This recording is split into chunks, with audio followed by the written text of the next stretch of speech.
Good morning, and welcome back to Daily Dhamma, a letter to our children. Today is April 9th, and our reading is The Next Stitch. We do not claim to know what God has in store for us. Our job is to stitch where God shines His light, and that's it. God uses a wee penlight to illuminate our next stitch, and our task is to act as He directs us.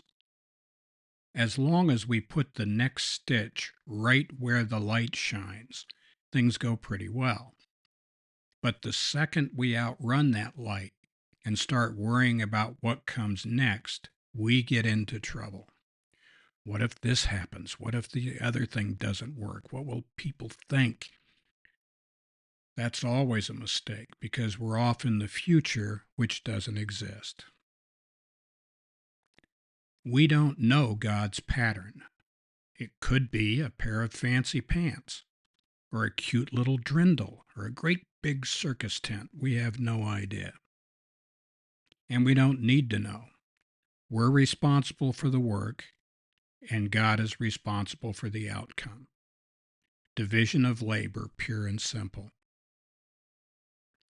We also note that our interpretation of God's will is limited to our own actions.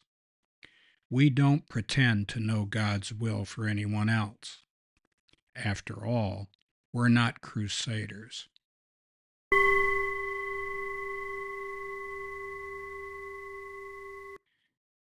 That last point is worth repeating.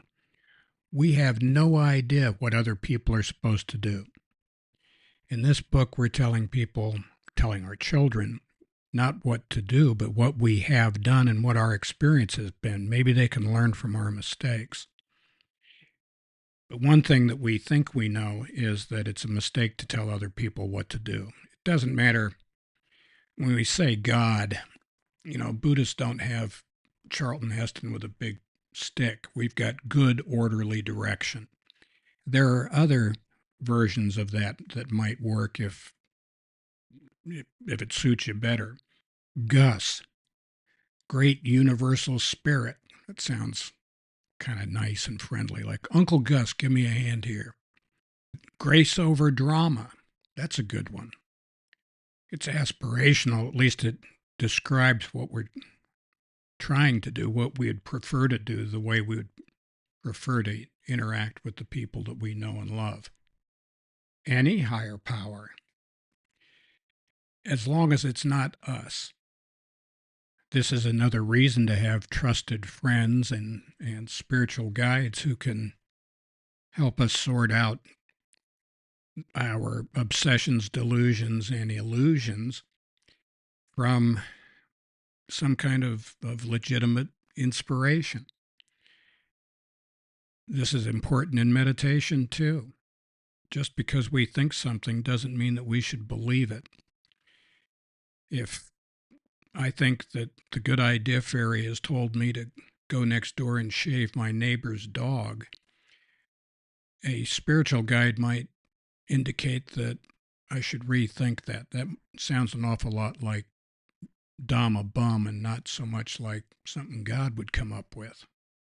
Krishna explained this to Arjuna as well. He said, listen, selfless service.